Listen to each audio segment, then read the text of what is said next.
Dude, LeBron's a bucket in this game. It's so easy. Nah, Steph, man. There you go. Good shot. Good shot. Ooh. Were you guys at the Malvern basketball game the other night? They killed it. Yeah, they went off. Their O was on fire. Nah, I was too busy benching. Oh, it's weird. Yeah, dude. No, like, actually, the atmosphere in the gym was so sick. It was so hype. For real? Yeah. Are you gonna go to the Sixers game tomorrow for your birthday? No, probably not. I mean, like, I'm really thinking about, like, who I'm going to vote for. Oh yeah, Like, you turned 18. Are you Yeah, registering, right? I registered, like, a couple days ago. I'm leaning towards Bill Rufford right now, but, like, I'm not sure. Yeah, I really agree. I really like his stance on like healthcare and a couple other policies. I'm not really a fan of Bill Rufford, but like I don't really know who to vote for at this point.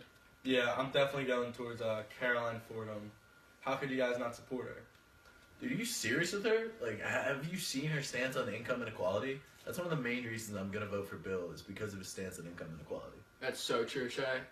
I really disagree with her viewpoint on income inequality and how she wants to take money away from the wealthier people who work really hard to accumulate their wealth and then just give it to the poorer people. It's ridiculous. Wait, like what is income equality? Like I've heard about it. What, dude? Income inequality is literally the backbone of a free market economy. The people who work hard for the money accumulate more wealth than those who don't work as hard. The jobs that make more money are the jobs that our economy heavily relies on. Dude, not at all. Like, that's not even like. It's really just the corporate fat cats. They take all the money from the hardworking middle class people to buy their fourth and fifth mansions. I mean, you're just wrong. What? You know what? You know what? Let's just settle this with a structured political argument. Let's each take our 4 points, convene with our partners, and then come back in 20 minutes and discuss. Yeah. I like that, actually. Let's We'll have to quit our game, Yeah. but whatever.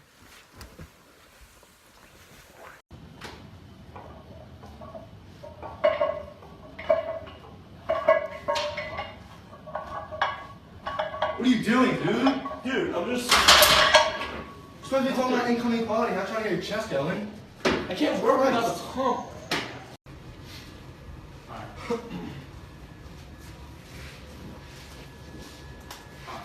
We've got to prove to them why income inequality is bad. I'll look up some articles online. So, I mean, there's the obvious reasons. There's the health and social aspects of it, which are all negatively affected by income inequality. So, like, people who aren't making as much money are obviously not going to be living those healthy lives. There's a proven higher mortality rate with lower income. Life expectancy isn't as long. There's alcohol dependency, drug dependency issues, all social issues. But that's not the point we're making. We have to talk about how it affects the economics of it. Okay. So basically what's happening is we're putting the majority of our wealth into the hands of Like the top percent. like 5% or whatever Yeah. it is. Yeah. So those people don't even know what to do with that much money. So what's happening is they're having all this money with nowhere to spend it. And the people down low, by the way, these people with all this money, they have their companies and they're dependent on people paying or buying their product. And what's happening is the lower percent who are working at minimum wage almost have no money to spend. So in the long run, it's hurting both of them. The people at the bottom, they don't have any money to spend and they're struggling to survive. The people at the top, it's going to hurt them in the long run because the people who don't have enough money to yes, spend. the people who they're relying to buy their products aren't getting enough money paid. So in the long run, it's hurting both the top and the bottom. And that's basically what we need to tell them, that we need to change their mind. Alright, well, we can get some like articles online, get some references, and then prepare our argument. Yeah, definitely. Alright, for sure.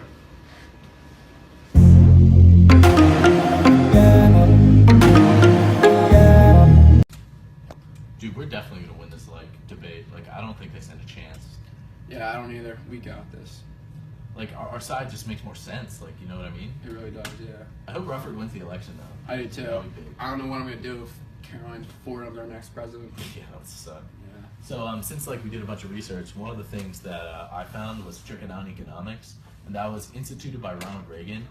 And what that basically does is it pumps a bunch of money into the top and gives these tax breaks to these, like, top CEOs of these multi-billion-dollar companies, and that allows them to streamline their company and allows them to reinvest the money that they have back into making their company more profitable and allowing for better lives for these, like, middle class, like, lower class workers in these multi-billion-dollar companies, because they know that the people in the top are making money, but they want to make everyone throughout the company make a lot of money, and I think that makes a lot of sense for us. We have like a couple graphs that can back that up. Yeah. So another thing that I had was the income gap, and the income gap, which definitely is present in the U.S., but it's not arbitrary. Like, it definitely reflects people's actions. Like, these billionaires, like these CEOs, they're there for a reason. Like, they made the correct mistakes throughout their life, and like they made the correct economic choices where they are in the position that they're in, and that like makes a lot of sense. Like, the people who did the right thing should have like the most reward, and it's really not arbitrary, you know? Yeah, I really agree. I found through my research that income inequality is a consequence of the free market economy. You're gonna have people at the top, you're gonna have the CEOs making millions, you're gonna have people at the bottom that are poor. That's just how it works. Everybody can't get what they want. There's limited resources in this world. And also, the wealthy people who worked really hard to accumulate their wealth, they shouldn't have to give it away to the poor people just so they can survive. That's not fair. Yeah, and like we have a lot of graphs, like we have some good videos. Like, I think we're gonna kill them, and I really think that like income inequality and like to the degree that it is in the U.S., it's really just like a factor. It's in every free market economy in the world. Yeah. Like, it's just a part of the free market and capitalism. It just makes sense. Couldn't agree more. We got this.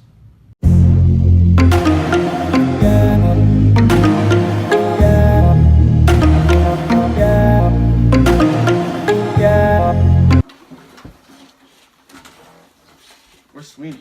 You guys ready? Sweeney! His nose.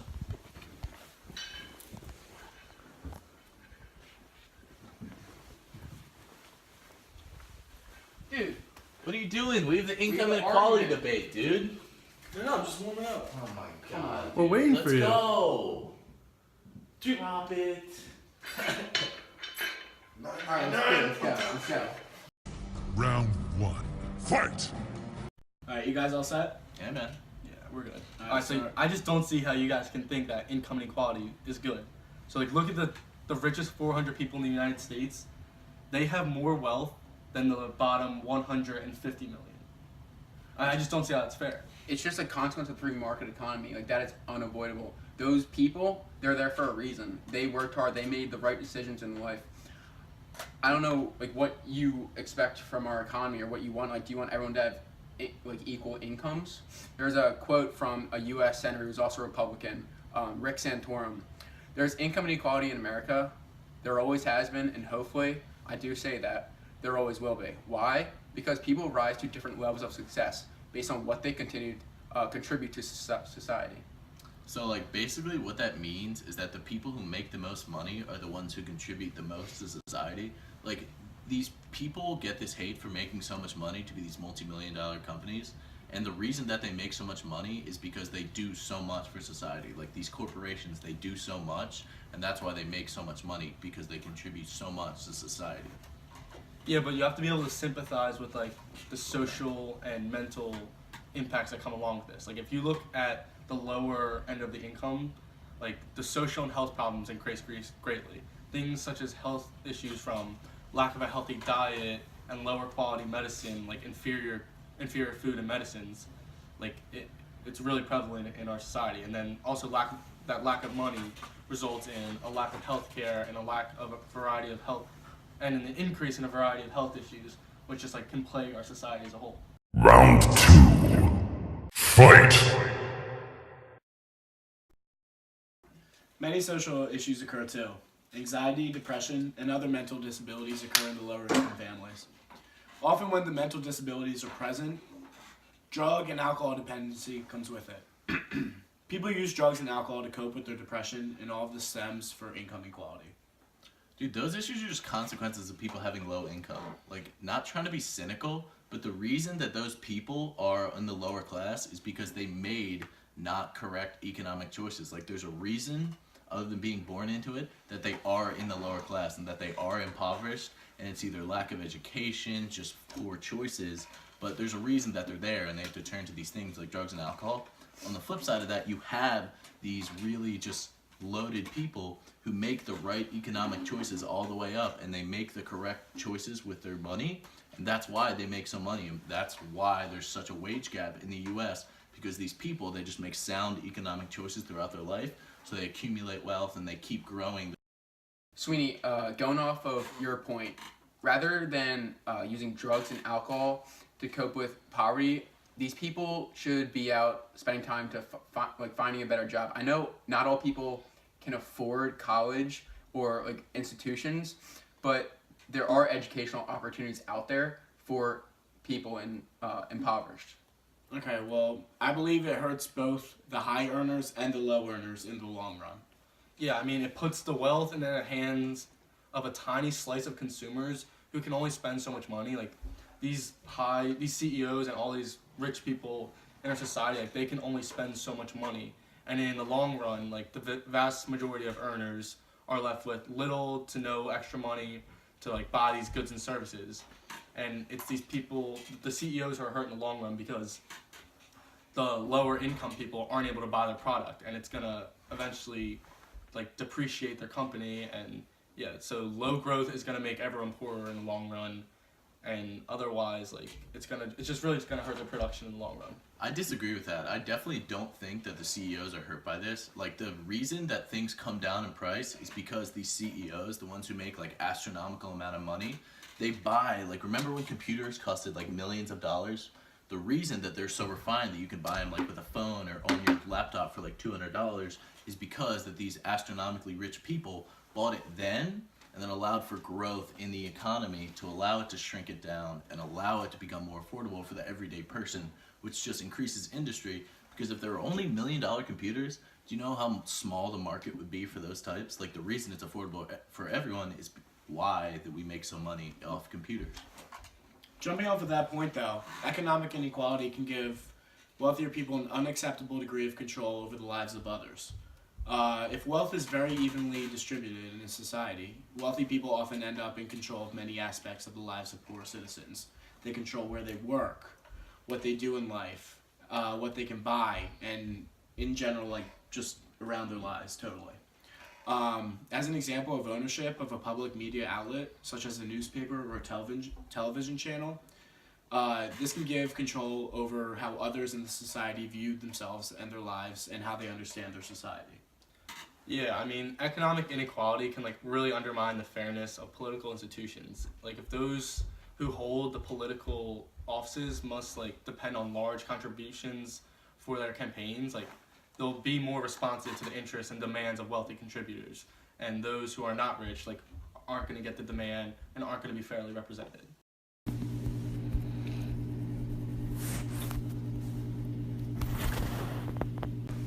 As depicted here on this graph, you can see how over the years income inequality has surged.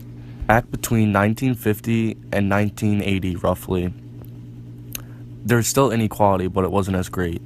About 33% of the growth in between that time went to the top 10%. Now, in 2000 to 2007, all of the growth between that time went to the top 10%. As you can see, income is surging in the United States, and we have the statistics to show it. Like, it is true that the ultra wealthy people may manipulate how the media depicts these lower class people, as well as like the media depicts life in general.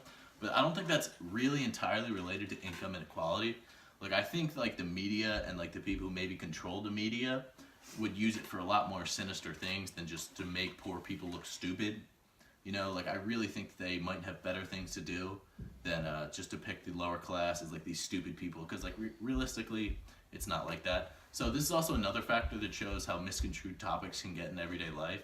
Like, take resources, for example. Many people just assume that there is enough resources for everyone to have unlimited money and unlimited resources, which realistically just isn't the case.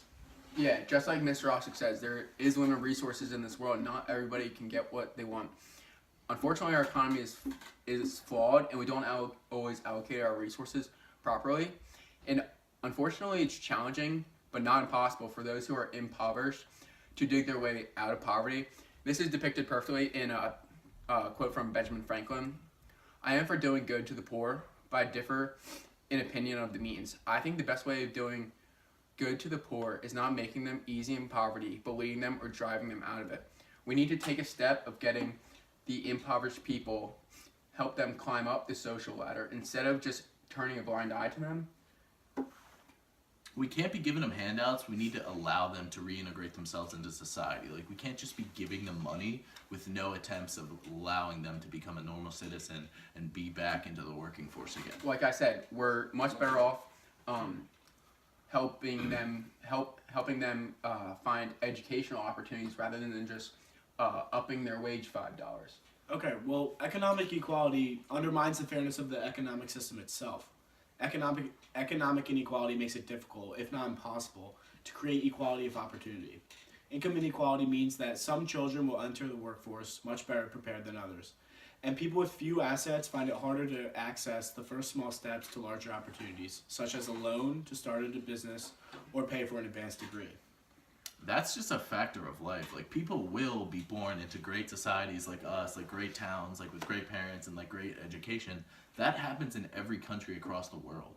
People will have more opportunities presented to them, and they'll have worse opportunities. People will be born in the slums of South Africa, or they'll be born in Malvern, will they have these great school systems and these great colleges that they can go to. That's just a factor of life.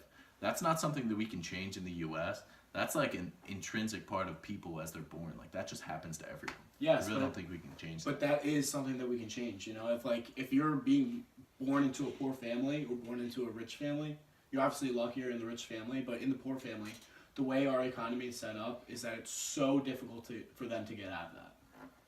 That's true, but I think we've seen a lot of cases in the U.S. of just people grinding, getting out of poverty, coming into a new country and working very hard and just working their way up the ladder they become these multi-million-dollar people. There are these stories, granted there are a few of them, of just people working super hard and just outworking their education, funding themselves, going through college. There are stories of these people just getting out of these slums, so I don't think we can really say that's the economy's fault. As you can see depicted in this graph, the gap between the average income of the top 1% compared to the rest of the 99 is substantial. You can also see a very large gap between the average income of the top 20% compared to the rest. It is such a quick drop-off, which really illustrates the disparity of the income gap problem in the U.S.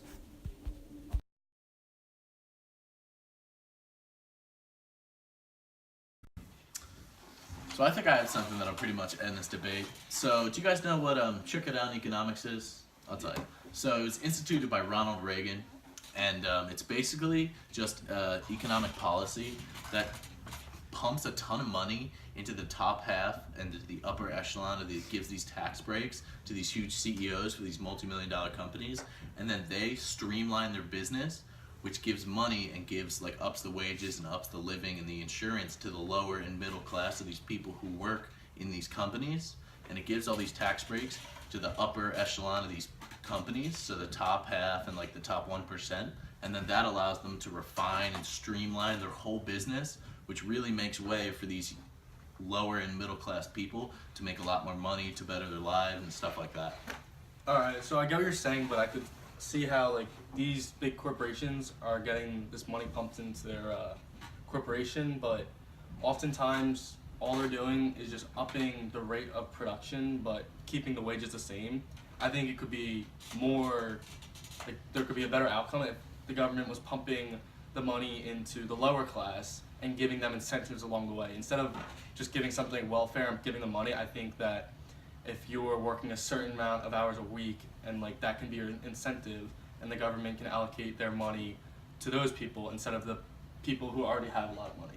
While I agree that maybe the trickle-down economics isn't perfect because maybe they don't reinvest it, but I definitely don't think the answer would be to give these tax breaks to these lower class, because not to be totally cynical, I don't think they know their way around how to use these tax breaks to their advantage, and you're not gonna hand someone who can barely keep a steady job $10,000 just each week. It really just wouldn't be a smart economic decision to just give them this money, because that really goes with not giving handouts rather than giving them the skills, because if you raise their wage and you raise their insurance, they'll have a better life, and they'll slowly maybe they'll get more education, maybe they'll move up in the totem pole, but if you just give them these tax breaks right away, they're just gonna take these handouts for not doing anything. They're not gonna better themselves at all, and they basically would just be oh, I did nothing and got this money, so maybe I'll continue what I'm doing and the government will bail me out more later on in the future. I understand what you're saying. I think it all just comes down to like incentives. Like I think there can be possibly a good medium between the two, but incentives definitely have to play a role. That is true. I really think that the government of all sides, doesn't matter what party you're in, they should really focus on incentivizing the lower class and giving them reasons to work hard and to go to school, and so they can eventually better themselves, because giving incentives is better than just giving them handouts. I agree.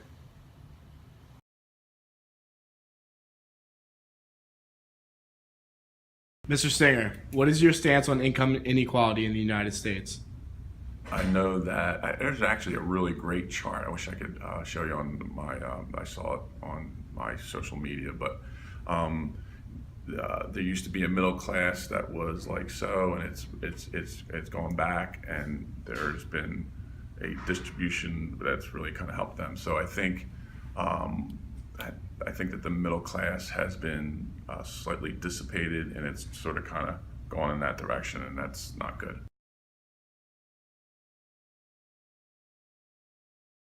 What's up, Shane? Good to see you at the election. So it's actually like funny I'm seeing you here. So like after hearing your points, I'm actually changing my candidate from Caroline to Bill Rufford based on his income inequality approach. It's funny you should say that. You made such good points in our debate that I'm actually going to switch to Caroline. Oh, well. Funny how things work out like that, man. Yeah, so this is me and Bill. This is me for Caroline. Economics is fun. It's great. Yeah, what's up, yeah? What's up, bro? Let's go, dude. What's up, Bill? Go. Look at it. Everybody. Oh,